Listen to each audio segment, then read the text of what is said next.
Duel perdana antara Timnas Indonesia kontra Timnas Vietnam menjadikan atmosfer yang begitu besar, dengan perasaan harap-harap cemas bagi seluruh supporter Indonesia.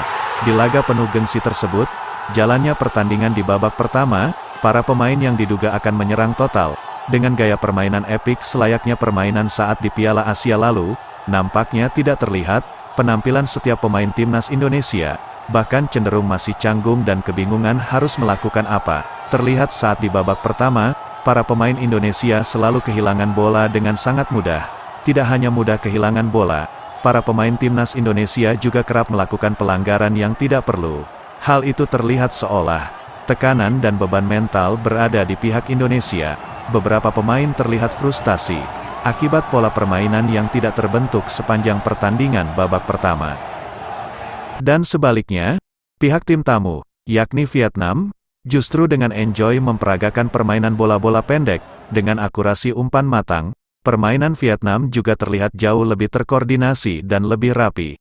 Selain menunjukkan penampilan yang jauh dari kata baik, pemain depan Indonesia terutama Hoki Caraka, bahkan tidak terlihat kontribusinya sama sekali. Tidak berkontribusi di depan, juga tidak membantu pertahanan. Saat menyerang pun, Hoki Caraka justru kerap melakukan pergerakan yang layaknya seperti pemain tarkam di skuad tim nasional. Keberadaan Hoki di dalam lapangan bahkan disebut tidak layak. Dari penampilan buruk Timnas Indonesia di babak pertama, pemain yang paling disorot ribuan netizen Indonesia, yakni keberadaan Hoki Caraka di dalam lapangan seolah tak ada fungsinya. Hal itu bisa dilihat dari ribuan komentar para supporter dan netizen Indonesia, yang mengomentari penampilan Hoki Caraka selayaknya pemain tarkam yang berada di tim nasional. Dengan begitu, di babak pertama, Timnas Indonesia disebut hanya bermain dengan 10 pemain.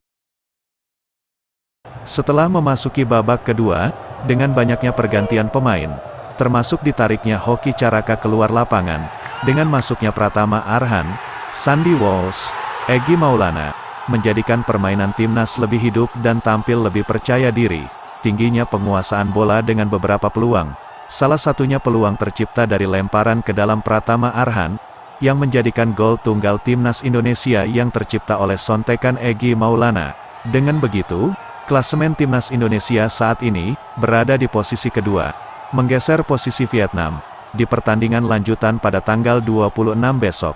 Jika Indonesia setidaknya bermain imbang, atau bahkan meraih kemenangan, tentu peluang Timnas Indonesia menuju putaran ketiga semakin besar, dengan masuknya motor serang The Professor, yakni Tom Haye, dan striker berpengalaman tinggi Liga Eropa, yakni Ragnar Oratmangun. Dengan begitu, potensi besar Timnas Indonesia mampu meraih hasil maksimal di Hanoi. Jika Timnas Indonesia kembali mampu mengalahkan Vietnam di Maidin Stadium Hanoi, artinya, satu kaki Timnas Indonesia sudah berada di putaran ketiga, dan berikutnya, jika Timnas mampu menjadi runner-up dari 6 tim di putaran ketiga, dengan begitu, Timnas Indonesia resmi lolos menembus Piala Dunia 2026. Hal itu tentu akan menjadi sejarah besar tim nasional Indonesia menembus Piala Dunia untuk yang pertama kalinya.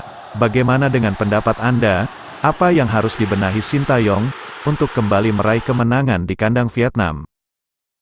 Sebelum meninggalkan tayangan ini, silakan Anda subscribe channel YT Real ini, agar Anda terus mendapatkan berita perkembangan serta informasi jadwal pertandingan Timnas Indonesia selanjutnya. Sampai jumpa di tayangan berikutnya. Bye YT Real.